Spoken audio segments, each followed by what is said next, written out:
Salut les petits lézards, c'est votre reptilien préféré. Je suis avec Alex aujourd'hui au Salon du Paranormal à Arles. Ça se déroule sur 2 jours, du 5 au 6 octobre. Alors, exposition et conférence. Donc on est sur les lieux, on vous fait un petit résumé.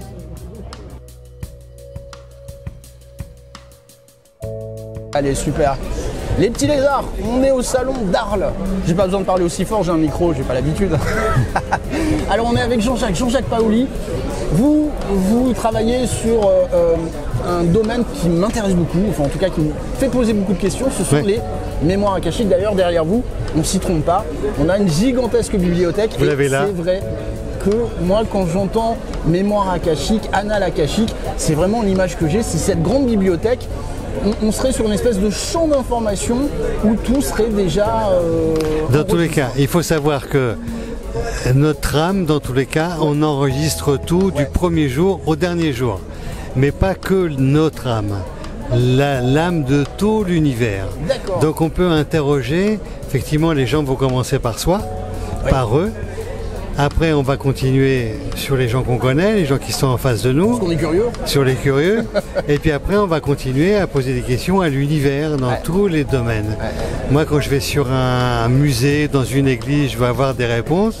Sur un tableau, sur une statue que je ne comprends pas, je demande au maître akashique qui m'apporte la réponse. C'est une espèce de cloud. Dans tous les cas, voilà. Mais quand on parle de cloud, c'est une invention récente, mais les mémoires existent depuis très longtemps. Ce qui existe complètement. Alors, dans tous les cas. Ce qui est intéressant, quand on parle de mémoire akashique, moi de ce que je comprends, ça sous-entend qu'on a vécu plusieurs vies. Et qu'on peut retrouver... On a, d'après les spécialistes, on a 80 vies terrestres. Ah, c'est précis. Oui, c'est précis. Faut pas les gâcher alors. Non, faut pas les gâcher. Alors pourquoi 80 vies terrestres? Parce que on sait que les Égyptiens, par exemple, je prends l'Égypte, vivaient jusque 30 ans. 30, 35 ans. En moyenne, on va dire. Ouais, c'était la moyenne. Et puis après, on fait les divisions de cette façon-là pour monter à notre époque. Pour essayer de... Mais à vrai dire, on peut aller beaucoup plus loin parce que Platon, Socrate, déjà, ils parlaient pas des mémoires akashiques, mais de l'âme. C'est vrai que les écrits de Platon, il y a quand même le monde des idées et le monde matériel. Donc on est assez proche... dans tous les cas. Puisque pour lui, le monde matériel tend directement du monde des idées, quoi. Non, absolument. Donc ça veut dire qu'on peut remonter très loin. Ça veut dire que quand il parle de 80 vies, on n'est pas loin de la vérité. Alors peut-être que c'est 79 ou 81, on s'en fout à la virgule près, dans tous les cas. Mais on a un certain nombre de vies relativement importantes. Alors comment ça se passe?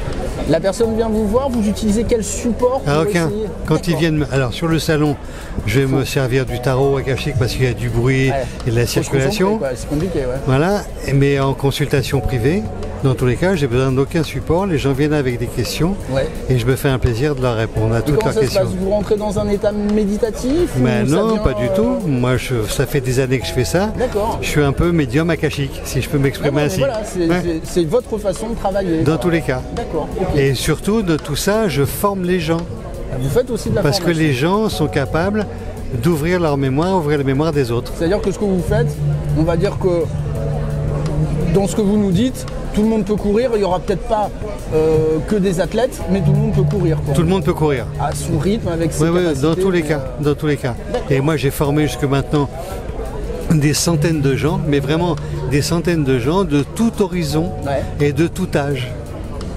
La dernière formation, j'avais une dame de 75 ans.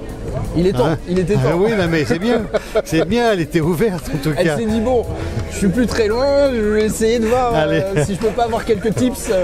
Complètement. Donc elle a appris à ouvrir ses mémoires et le dimanche elle m'a dit mais je pensais pas être capable de faire ça.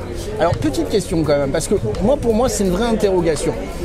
Si on adhère à ce concept de mémoire akashique, est-ce que ce qui est enregistré, c'est ce qui se passe présent-passé, ou est-ce que le futur est déjà Bien sûr, l'âme sait exactement quand ça commence et quand ça finit. L'âme connaît le chemin de vie. Alors ça veut dire que tout est écrit alors?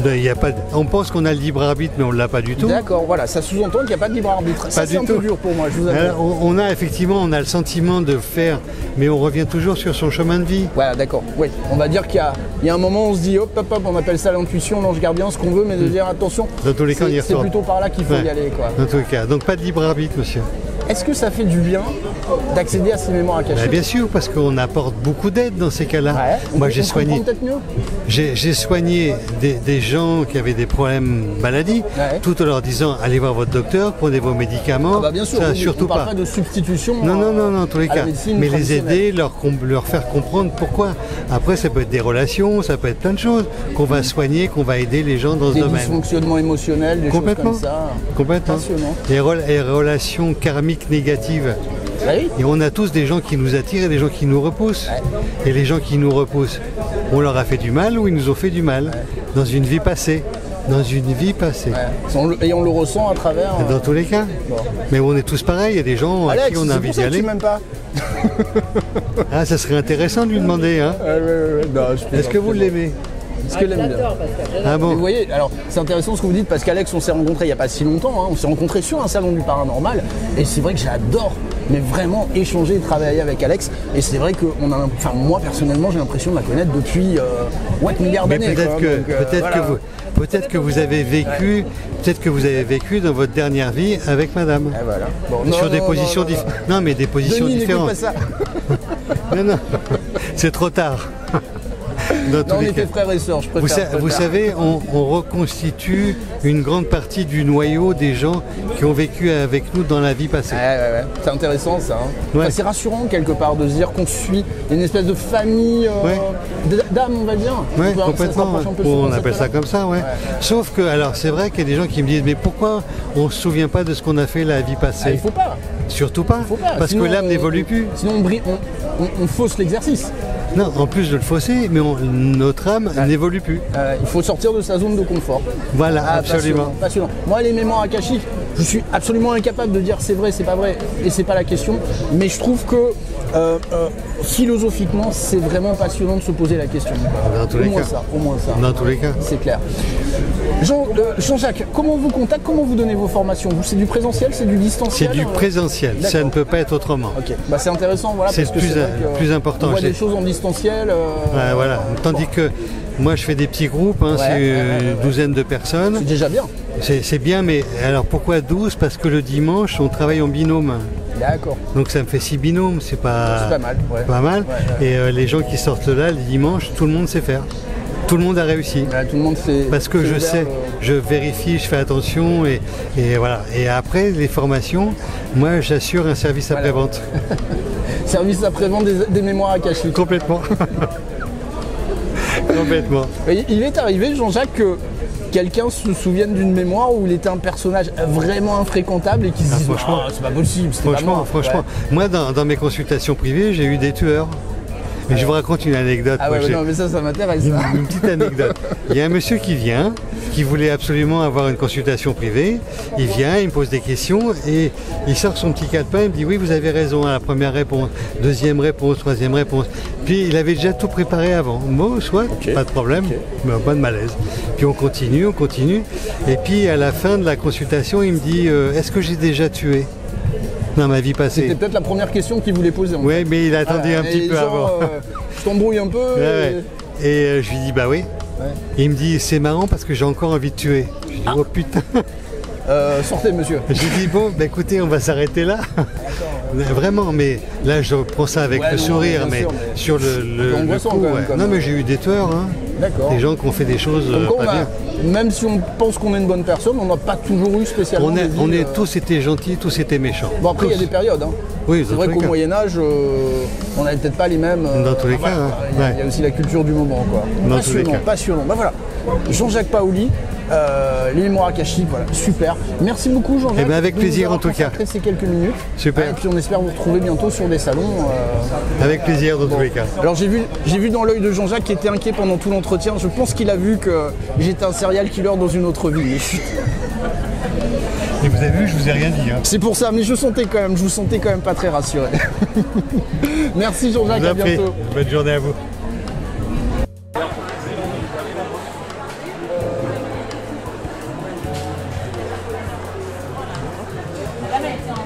Monsieur, il part en Népal. J'ai dit là, je suis pas prête, toi t'as été, mais moi je suis pas prête. Parler de la différence entre l'Indien et le Népal. Les petits lézards, nous sommes avec Christophe de l'Esprit Népalais. L'esprit népalais. Ça fait la deuxième fois, hein, j'ai vraiment du mal. Hein, C'est l'esprit népalais, oui. Christophe. On a fait le jeu de mots avec ex et ouais, népalais. c'est super malin, Parce c'est que super malin. Nous sommes dans le nord d'Aix. Mais tu vas chercher tes produits. Et je vais chercher les produits donc au Népal. Tous les Népal. produits sont népalais, donc on travaille avec différents artisans népalais, que ce soit pour les gants, que ce soit pour les bols, que ce soit pour les malas, que ce soit pour les ardoises gravées. Enfin, tous les articles que nous avons ici sont exclusivement venant du Népal. Ça, c'est quand même important. On aimerait que tu nous parles un petit peu de ces objets qui sont connus, mais au final très méconnus, sont ces fameux bols. Oui. Alors, on appelle ça On appelle ça communément le bol tibétain. voilà, le bol tibétain. Voilà. Alors déjà, c'est deux objets magnifiques. Alors oui, c'est des objets magnifiques qui viennent en fait, on va dire, de la vallée himalayenne. Aujourd'hui, en fait, on n'a pas d'écrit en fait pour dire depuis quand ils existent. Ils seraient là depuis entre 5 et 7 000 ans. C'est uniquement, c'est énorme. C'est uniquement arrivé chez nous en Europe dans les années 60. Donc on a été quand même... Avec le New Age un petit peu ou... On peut dire avec le, Ouais. le New Age, ouais, qui Enfin, ils s'était sont nés en installé Paris, en en fait, tout cas. voilà, ouais. En fait, l'époque un peu hippie, on va dire, d'un couteau. Donc c'est vraiment arrivé là où on a fait connaissance, où on a pris connaissance des bols tibétains au Népal. Parce qu'il y a des fabricants, on lui donne le nom de tibétain. Il aurait vraiment pris naissance dans la vallée mongole. En Mongolie, dans l'Asie centrale, en fait. Et on dit en fait que c'est interrelié parce qu'on va retrouver les mêmes us et coutumes en Mongolie. Et en fait, on dit que les Mongols étaient des pré-bouddhistes, des pré-tibétains, et en fait, qui sont allés découler tout doucement vers la vallée tibétaine.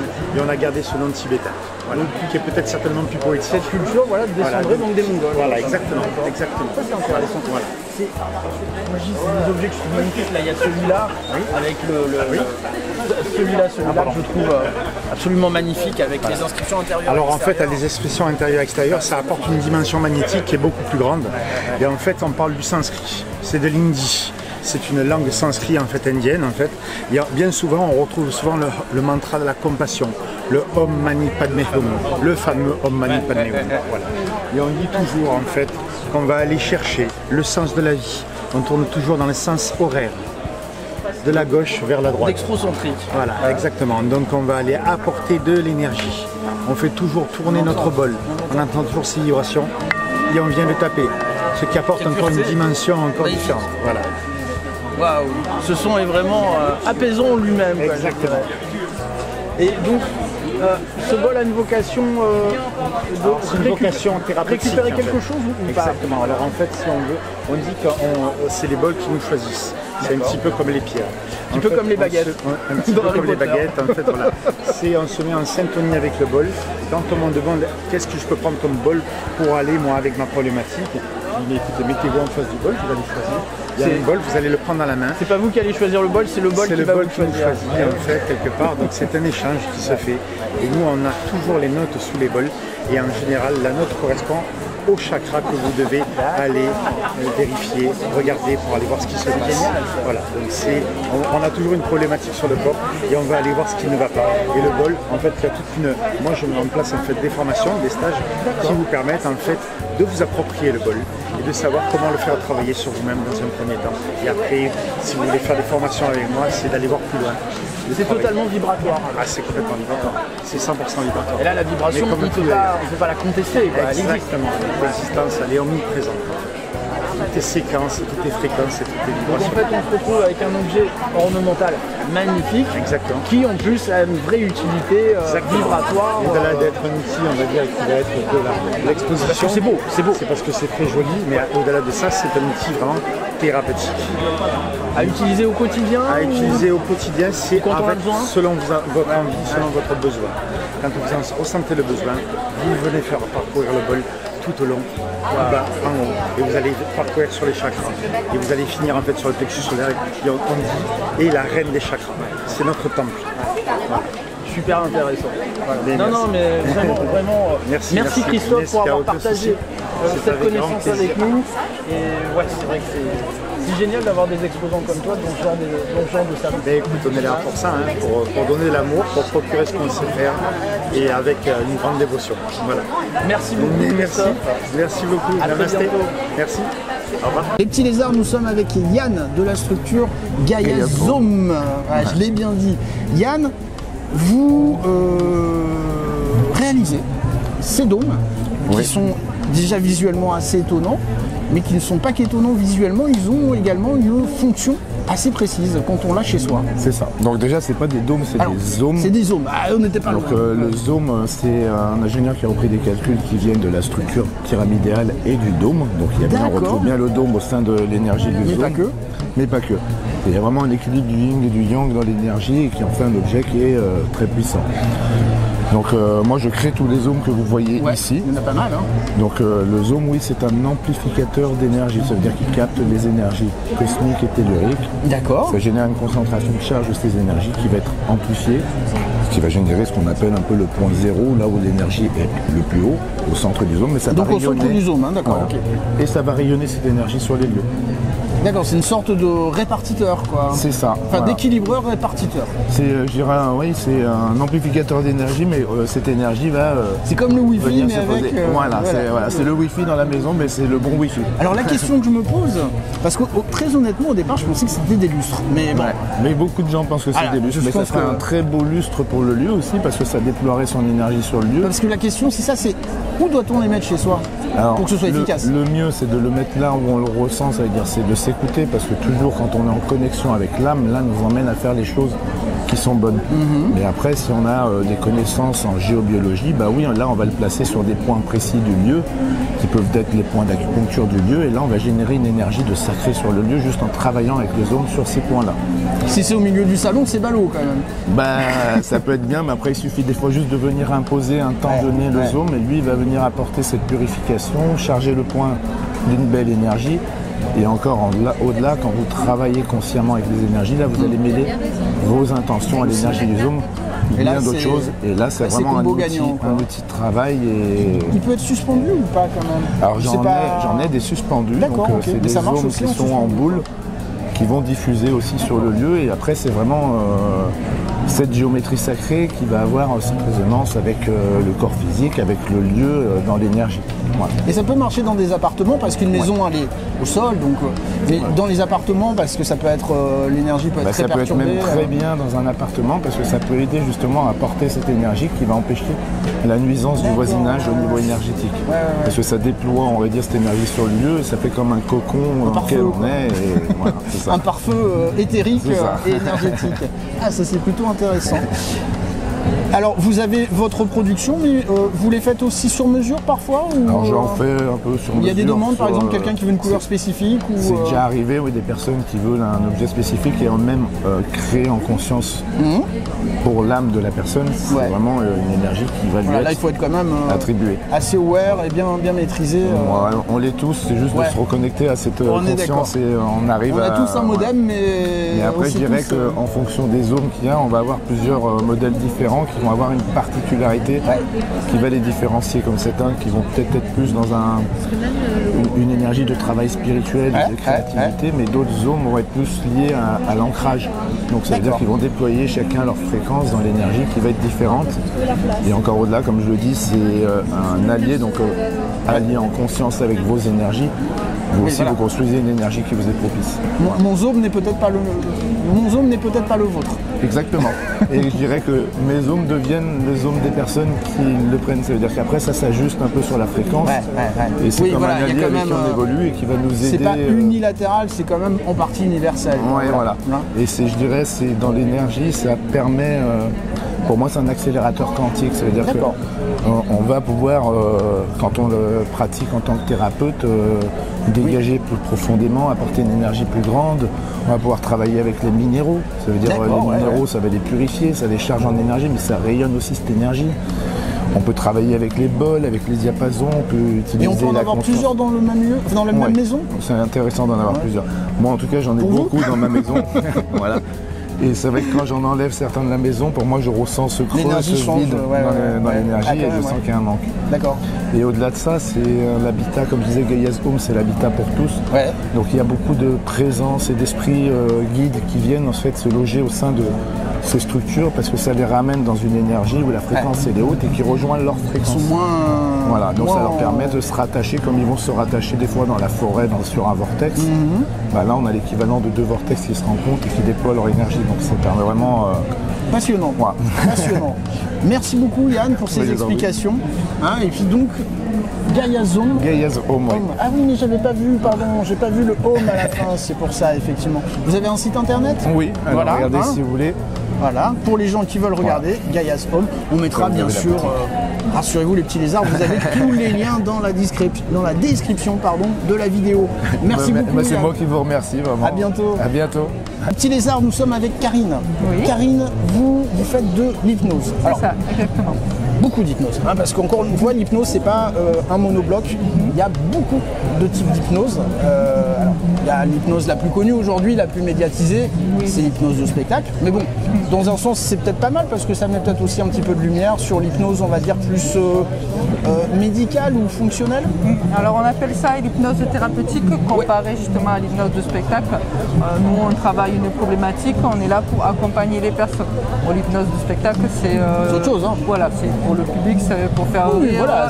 Voilà, c'est deux environnements différents, mais le principe de base est à peu près le même. D'accord. Voilà. Alors justement, comment fonctionne l'hypnose? Alors on a discuté avec des hypnotiseurs, mais chacun a un petit peu quand même sa version des choses.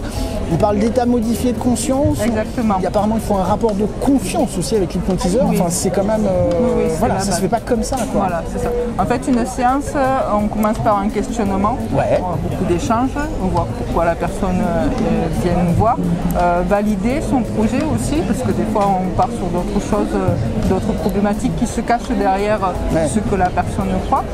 Et voilà, après en état modifié de conscience, c'est-à-dire que quand on passe au fauteuil, on les fait rentrer dans des protocoles, le rapport, la bonne distance. Déjà on a mis le rapport dans le questionnement, on a apporté aussi à ce niveau-là la confiance. Et après on a plusieurs étapes, c'est-à-dire l'induction, plus ou moins profonde. C'est là qui n'a rien à voir avec les plaques chauffantes. Hein. Non, c'est ça. Et on va se retrouver avec plus ou moins d'approfondissement en hypnose. Voilà, alors on se retrouve à mettre la personne en hypnose, c'est un état de profondeur, on appelle ça l'induction. Et on utilise aussi beaucoup le visuel, c'est-à-dire qu'on a le visage décrit des choses, il y a aussi... Comme vous dites, vous utilisez le visuel, vous regardez beaucoup le patient. D'accord. Pour voir permet d'avoir des indications. Le souffle aussi peut-être, la respiration. On fait travailler le souffle aussi, ça détend, donc ça peut nous aider aussi à faire partir encore plus la personne en profondeur. Et après on fait de la visualisation, on l'accompagne par la parole et on lui injecte un peu des suggestions en fonction de sa problématique pour faire des changements, pour peut-être casser nos croyances. Alors j'ai vu par exemple, et ça j'imagine que ça marche bien parce que c'est très difficile d'arrêter par soi-même, c'est d'arrêter de fumer par exemple. C'est quand même, là souvent, j'imagine qu'on vient souvent vous voir peut-être pour ça. Voilà, les plus grosses problématiques, c'est l'arrêt du tabac et la gestion du poids. Ça devrait être remboursé par la Sécu en plus, la séance là. Oui, pourquoi pas. Oui. S'il y a des résultats. Oui, il y a des résultats. Moi, je pense que c'est plus pour les personnes quand elles ont ou un problème de santé ou quand elles en ont vraiment marre de la cigarette, l'entourage et puis aussi le côté financier. Puisque, attendez, on est bien d'accord aussi. Quand on fait le calcul des dépenses. C'est énorme, c'est énorme. Ça, je pense que l'argumentaire pour dire écoutez, essayez, de toute façon au prix du paquet, vous ne perdrez pas d'argent, c'est quand même intéressant. Et justement, les rapports avec la médecine plus traditionnelle, je dirais. Aujourd'hui, comment ça se passe? Vous avez parfois des échanges avec des médecins généralistes ou des spécialistes? J'imagine qu'il y a un échange, c'est pas spécial. C'est pas obligatoire, mais voilà, quand on travailler en équipe, on vient en support en fait. Ce que je veux dire, c'est que la médecine généraliste aujourd'hui, me semble-t-il, n'est pas en opposition avec vous, mais dit ok, ça peut être un moyen supplémentaire. Oui, voilà, moi je travaille avec des cardiologues pour l'arrêt par exemple, du tabac, ou surpoids aussi, il y a le côté cardio aussi. L'hypnose rentre à l'hôpital ou c'est encore un peu compliqué? Alors oui, par contre c'est les professionnels de santé qui la pratiquent au milieu hospitalier. D'accord, en fait ce sont les professionnels qui vont se former eux-mêmes plutôt que d'aller chercher des hypnotiseurs.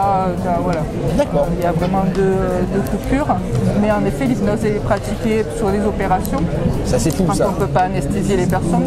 Il y a des anesthésistes qui utilisent l'hypnose parce qu'en fait elle permet aux personnes de se réveiller plus sereinement. D'accord. Et de mettre beaucoup moins de produits. C'est aussi ça l'intérêt quand même. Hein, il y a quand même d'essayer de moins injecter de produits chimiques, même s'ils ont leur utilité, mais qui sont quand même assez lourds à gérer en effet secondaire. Passionnant. Et après, pour les personnes qui ont peur de partir au bloc, les rassurer il y a ça aussi. Déjà partir avant de les endormir. Moi je vous dis Karine, je pense que l'hypnose a un avenir énorme. Oui. Je vous dis, hein, oui, voilà, encore une fois, je pense que Mesmer a mis de la lumière sur l'hypnose en général. Et je pense qu'aujourd'hui, les gens commencent à se dire, c'est pas idiot. Il faut essayer. Voilà. En général, les personnes ont essayé tous les parcours médicaux aussi. Et elles viennent avec une dernière chance. Une espérance aussi. Une espérance. Et des fois, ça marche. Des fois, il leur faut un peu plus de temps. Voilà. Je pense que la confiance, l'hypnose gagne en... Oui, elle gagne en confiance. Commence à développer une image positive. Bon, après, voilà, il y a les films hollywoodiens où on fait ce qu'on veut aux gens, mais là, on est encore dans un autre sujet. Merci beaucoup, Karine, de nous avoir consacré quelques minutes. Hein, et puis, très bon salon. Merci. César, on est sur le stand de Black House Avignon. Nous sommes avec Jérémy. Alors, Jérémy, on était obligé d'interviewer. Regardez son logo d'artiste. C'est un petit lézard, donc c'était pour nous. Oui, c'est complètement. Et c'est mon petit lézard qui est à la maison, lui d'ailleurs. Ah, en plus, t'en as un vrai à la maison. Voilà, c'est un ami, c'est un reptilien comme nous. Quand on a vu votre stand, bon, avec Alex, déjà, on est fan, parce qu'on est fan de tatous, c'est notre culture. Mais on s'est dit, tiens, c'est étonnant d'avoir un stand de tatou et de piercing dans un salon du bien-être et du paranormal. Qu'est-ce qui a fait que vous êtes là aujourd'hui? Le bien-être, il passe aussi par le rapport au corps. Ouais, c'est vrai, le tatouage, le piercing. Au niveau du piercing, on va retrouver tout ce qui est point d'acupuncture aussi pour beaucoup de personnes. Le tatouage, c'est vrai, j'avais pas pensé à le ça. bien-être, du coup, aussi bien pour se sentir bien dans sa peau, dans le physique, que de faire représenter aussi certaines choses, certaines convictions par le tatouage. Exactement. Et donc, ça fait partie aussi du bien-être. Donc, c'est certain pas. Tu entends bien Jérémy ou pas? C'est assez haut, on fera une coupe. Hein. Alors effectivement, on a quelques exemples de piercing. Bon, il y a des piercings, il faut que je réfléchisse un petit peu quand même. Hein. Il y en a qui sont un peu plus sport que d'autres. Au bien-être. Toi, c'est une philosophie que tu as déjà, ces salons ou tout ce qui est bien-être ou autre, ou c'est... Comment dire, tu t'es mis au piercing parce que tu dis ça fait du bien aux gens, ou c'est en faisant du piercing que tu t'es rendu compte que ça allait peut-être un petit peu plus loin que l'aspect esthétique? Alors au début c'était clairement pour l'aspect esthétique. Ouais, ok. Après nous vraiment on est arrivé sur les salons du bien-être par hasard. Ouais. Au final, il n'y a pas de hasard, tu le sais. Mais oui. Bon. Donc voilà, on s'est retrouvés ici. C'est vrai que tout ce qui était point d'acupuncture, etc. Au début j'étais pas du tout renseigné sur le sujet. Donc après je me suis mis à m'y intéresser du coup par rapport aux demandes que j'avais sur les salons. Donc je me suis mis à m'informer, à me renseigner, etc. D'accord. Donc ça t'a fait aller évoluer un petit peu quoi. Ça c'est intéressant. Je sais pas toi Alex, hein, mais c'est vrai que j'avais jamais entendu piercing et acupuncture, mais enfin en même temps comme ça on va pouvoir sens. avoir des bijoux aussi qui vont être faits en certains matériaux, qui vont avoir certaines pierres, etc. Donc aussi avec des valeurs énergétiques. Donc du coup c'est vrai que quand on vient sur ce type de salon, on essaie de cibler pas mal ce genre de produits qui vont être intéressants pour beaucoup de personnes. Ça c'est honnêtement c'est la première fois que je l'entends ça Jérémy, mais je trouve que ça a du sens, mais énorme. Hein. C'est vrai que ça prend son sens. On pense pas, mais ça... Alors au niveau du tatouage. Aussi, on te demande des des endroits particuliers où tu as étudié éventuellement. Au niveau du tatouage, moi je fais pas le tatouage, je fais que le piercing. C'est Aurélia qui est en train de tatouer à côté, qui s'occupe de ça. On l'interviewera tout à l'heure. Alors tu sais quoi, on va peut-être. Alex, est-ce que tu as des questions pour Jérémy, toi? Pas de micro. Ouais. Non, mais juste comme ça, je la. Non. Bon. Mais bon. Bon, on fera la coupe. Jérémy, merci. C'est vrai que c'est un point à creuser, ça, piercing et médecine chinoise. Ça marche aussi. Ça, c'est génial. Tu as un site où tu développes quelque chose là-dessus On a notre Facebook et notre Instagram. Ouais, d'accord. On va retrouver juste en marquant Black House Avignon. Du coup, après, c'est vrai que je présente pas spécialement de travail d'acupuncture. On va juste présenter les travails de piercing que je fais et de tatouage d'Aurélia. Ouais. Mais après, voilà, très souvent, maintenant que je me cale un petit peu plus quand on me pose la question, etc., on arrive à chercher quelqu'un qui a tendance à avoir des migraines. Du coup, on va aller chercher les piercings qui vont pouvoir le convenir pour soulager les migraines, les allergies, etc. Moi, je dis le jour où le piercing est remboursé par la Sécu, ce sera beau. On aura bien avancé. Merci beaucoup, Jérémy. Avec plaisir, merci. On est toujours sur le site à n'importe quoi, monde virtuel, enfin sur le stand de Black House Avignon. Nous sommes avec Aurélia. Bonjour. Aurélia, toi tu tatoues. Jérémy oui, fait le piercing, toi tu tatoues. C'est ça, moi je suis tatoueuse depuis on t'a vu à l'œuvre en plus, ans, pour de vrai. Depuis bientôt 5 ans, dans mon salon à Bedaine avec Jérémy. Voilà, donc on est là sur les salons du bien-être, c'est plusieurs éditions qu'on fait ça. C'est ce que je disais à Jérémy, alors nous on adore avec Alex les tatous et les piercings. Et c'est vrai quand on vous a vu, on a dit c'est génial.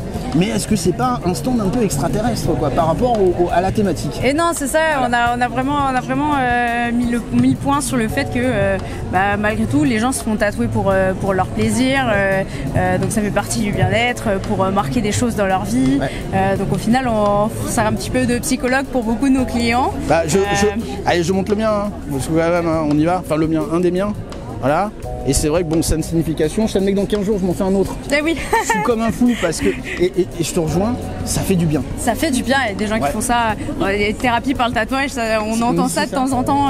C'est une espèce d'affirmation de quelque chose, d'une identité. C'est ça, une création d'identité. Plus après, on développe certaines choses comme l'acceptation de soi, etc. Aussi, et beaucoup de tatouages ornementaux, vraiment pour embellir le corps, ce genre de choses, fait vraiment partie intégrante de notre métier. Sauf quand c'est François Damien qui te tatoue. Oui, non. Forcément, non, on fait beaucoup de choses. Puis après, surtout plein de thèmes qui sont représentés ici. Tout ce qui est sorcière, tout plein de choses qui font partie de notre. Voilà, c'est ça, qui fait partie de notre métier, notre univers à nous aussi.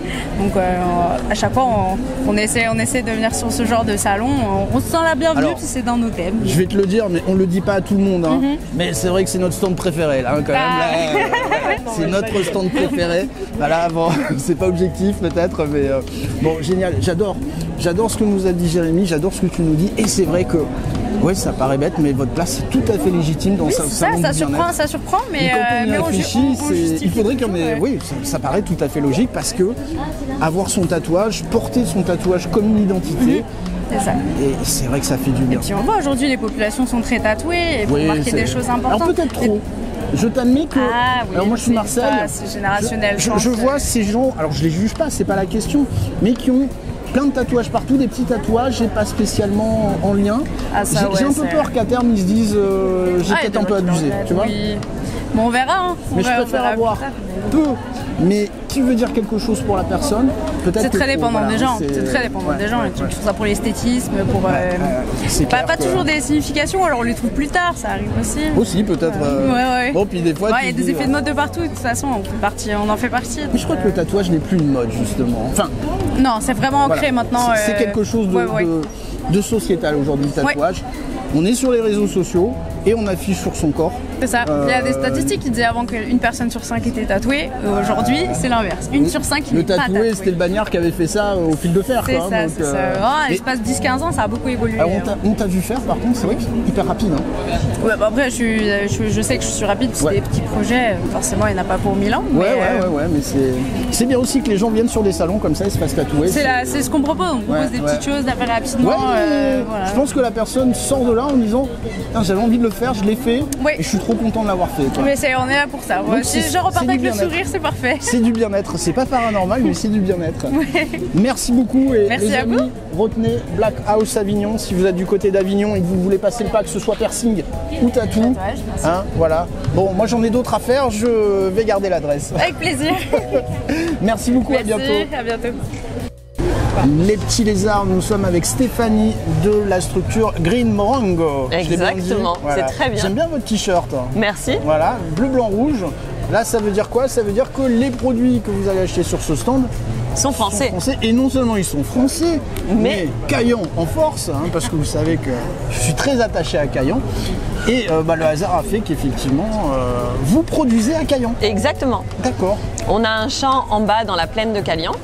On a 1 hectare. En plus, je vois bien parce que je viens pas assez souvent, mais je viens de temps en temps. Et ben voilà, donc on est dans la plaine de Caillan. À côté de la salle des fêtes. Pas loin. Un peu plus loin. Presque. Bon, presque, on y est presque. Et on a 1,5 hectare, 4500 pieds, voilà. D'accord. Qu'est-ce que vous produisez alors? Parce que CBD aujourd'hui, il y a quand même, on entend tout et son contraire, c'est parfois sulfureux. Enfin voilà, les gens sont encore un petit peu en... Exactement. Je dirais en interrogation sur ce produit. C'est ça, exactement. Donc nous, on produit du chanvre thérapeutique. Ok. En fait, le CBD, c'est une molécule du chanvre. D'accord. Voilà. Parmi tant d'autres, parce qu'on a à peu près 150 cannabinoïdes dans le plant de chanvre, dont le CBD, le CBG, le CBN, voilà, tout ce genre de choses. Donc le CBD, en fait, c'est une molécule qui est responsable de pas mal de bienfaits thérapeutiques. Donc pour tout ce qui est problème de sommeil, stress, angoisse, douleur. Exactement. Mais on va être clair, la France était un petit peu en retard quand même là-dessus. Exactement. On est d'accord? Ah oui, là-dessus, c'était plus par idéologie que par avancée scientifique. Oui, je pense qu'ils sont un petit peu bloqués quand même. Il y a cette image du fumeur de pétard, quoi, qui est quand même encore bien présente en France. Et c'est dommage parce que c'est diabolisé. Alors que c'est une plante exceptionnelle. Ça fonctionne très bien. Pas forcément le CBD, mais le chanvre en lui-même pour tout ce qui est, on va dire, voile de bateau, tout ce qui est, ça peut remplacer le plastique, pour tout ce qui est vêtements, tout ce qui est isolation. Le chanvre, c'est une plante exceptionnelle. Et avant, la plaine de Calian était remplie de chanvre. Naturellement. C'était des champs entiers de chanvre. Je comprends mieux certaines choses et l'attachement au village de certaines personnes. Mais bon. Et après, quand ça a été diabolisé, quand c'est devenu plus ou moins une drogue, une espèce de contre-culture. Et ben voilà, donc tout a arrêté alors que c'est exceptionnel comme plante. Vous cultivez. Bon, alors on va être clair, j'imagine ce que je disais à Jérôme, j'imagine le champ est quand même bien protégé quand même. Ouais, mais ça n'empêche pas qu'on se soit quand même fait voler 300 pieds il y a 2 ans. Quand même. Ça, on imagine que c'est, on va être clair, c'est pas une agriculture commune. Non, c'est vrai. J'imagine que les gens qui font du blé, se font moins voler. Donc gestion compliquée, c'est quand même source de stress quand même. C'est un peu compliqué, c'est source de stress. Disons que la première année, on a quand même dormi sur le terrain tout l'été. Alors tout l'été parce que la production n'est pas non, c'est pas toute l'année. C'est-à-dire qu'on plante, on fait germer à partir du mois de, on va dire, avril. Et on plante après les seins de glace au mois de mai. Et on récolte octobre, voilà. Octobre, d'accord. Courant octobre. Ouais, ça fait du camping quand même un moment, quoi. Exactement. Ça fait du camping. Si vous voulez vous lancer dans la production, ça veut dire qu'il faut aimer le camping. Si vous n'aimez pas le camping, ne le faites pas. C'est ça. Alors, mais même en plus, les premières années, on est tombé pile pendant la sécheresse. Donc nous, on était arrosé avec le goutte à goutte, mais vu qu'on avait des restrictions d'eau, on s'est retrouvé obligé d'arroser à la main les 4500 pieds. Bon, en même temps, vous étiez pas loin, donc à côté de la tente, ça faisait des temps de trajet en moins. Oui, c'est sûr, mais bon, du coup, on n'a pas tellement bien dormi. Ouais, non, c'est clair. Donc, voilà, c'est... Faut vraiment envie de Faut avoir envie, faut être motivé, et voilà, mais on l'est. C'est clair. Au niveau... alors on va faire vite parce qu'il y a une conférence qui va commencer. Vous produisez, mais après vous transformez aussi? On transforme tous les produits, exactement. Donc on fait tout ce qui est thé, tisane. Céréales. On fait des savons. Ah, des savons aussi, d'accord. Ouais, le savon c'est bien pour tout ce qui est psoriasis, eczéma, acné, voilà, les peaux un peu atopiques. On fait un baume anti-inflammatoire. Avec du CBD, de la Golterie et de l'amande poivrée. On fait des huiles sublinguales. Ça, c'est la manière la plus concentrée de prendre du CBD. Exactement. Vous prenez sous la langue, c'est les problèmes de sommeil, de stress, d'angoisse ou les douleurs. Après, on fait du caramel beurre salé et du miel au CBD. Tout au CBD, bien sûr. Se faire du bien. Et après, on fait du rhum au CBD. Ah bah voilà, comme ça au moins... On finit sur une note, voilà, sympa. Bon, top. Super produit, en plus c'est très joli. Merci. Merci beaucoup Stéphanie. Merci à vous. Je vous souhaite un très bon salon. Merci vous aussi. Vos produits, on les trouve où? En ligne? On les trouve en ligne sur le site greenmorango.fr. D'accord. Voilà. Où on fait un peu des salons à droite à gauche. Parfait. Voilà. On espère vous retrouver très prochainement dans des salons. Merci beaucoup. Merci beaucoup Stéphanie. Merci. Bonne journée. Bon les petits lézards, ça y est, on a fini les 2 jours du salon du paranormal à Arles. C'était la première. Sabine, l'organisatrice, je vais y arriver. Alors, première du paranormal, l'année dernière on a fait quand même le bien-être et les arts divinatoires. Donc voilà, première du paranormal, 2e édition sur l'ensemble. Je crois qu'on peut dire que c'est un beau succès. Très beau succès. Content? Alors moi ravi parce que le public est ravi, on a eu des salles combles. Oui, je confirme. Voilà, super ambiance et beaucoup d'émotions. Positives. Voilà. Nous, c'est vrai, c'est ce qu'on a ressenti pendant les 2 jours. belle énergie, les gens étaient contents, ça leur faisait du bien d'être là, les exposants étaient bienveillants, dans les conférences c'était de l'attention, c'était de la bienveillance, vraiment... Des participatifs aussi. Et puis encore une fois, moi je te l'ai dit, mais ces salons sont importants parce que les gens peuvent se renseigner, échanger les uns les autres sur des sujets qui malgré tout restent difficiles à aborder, à exposer dans la vie de tous les jours. Tout à fait. Et là c'est un lieu d'échange et d'ouverture. Voilà. On s'est régalé en fait. Ah ouais non mais vraiment, moi j'ai des étoiles dans les yeux, je suis hier, mais vraiment. Non, on a senti les gens vraiment imprégnés, plein d'émotions. Enfin c'était très joli. À des moments même il y a eu des larmes d'émotion, donc c'était vraiment beau, vraiment beau. Alors moi j'ai eu des larmes parce que j'ai pris un plat trop épicé, mais ça n'avait rien à voir. Mais c'était très bon. On rigole aussi, mais super food truck, très sympa, Oui, on a une belle équipe, on a des exposants très sympas et ils m'ont tous parlé d'une belle ambiance entre eux et voilà, une belle énergie, voilà. Non franchement c'était... Moi je voulais te remercier en mon nom et au nom du Maybe pour nous avoir fait confiance. Ah ben je vous adore en fait. Bon, voilà. C'est réciproque donc... Non c'est super bien entendu et ouais franchement, et on va en faire d'autres. Ah bah donc c'est officiel, c'est fini. Ah ouais, ça y est. Non, avec grand plaisir Sabine, on a pris vraiment un plaisir extraordinaire à partager ces moments avec toi pendant ce week-end. Et moi j'ai envie de dire vivement les prochains. Oui, exactement. Et ben moi je vous attends. J'en suis ravie. Vraiment, une belle rencontre entre nous. Une très belle rencontre. Franchement, belles affinités. Et même si tu es timide, tu passes très bien. C'est gentil. Le caméraman confirme. Les petits lézards, on vous fait un bisou. Et franchement, on est impatients des prochains salons. Et alors, je vais faire la pub du salut prochain au Parc Chano le 26 et 27 avril.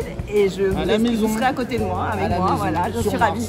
Donc, vivement avril. Bon, voilà. On va profiter un petit peu avant, mais vivement avril quand même. Voilà, 26-27 avril, Parc Chano. On y sera. On serait là. Voilà. Ciao les petits lézards. Au revoir.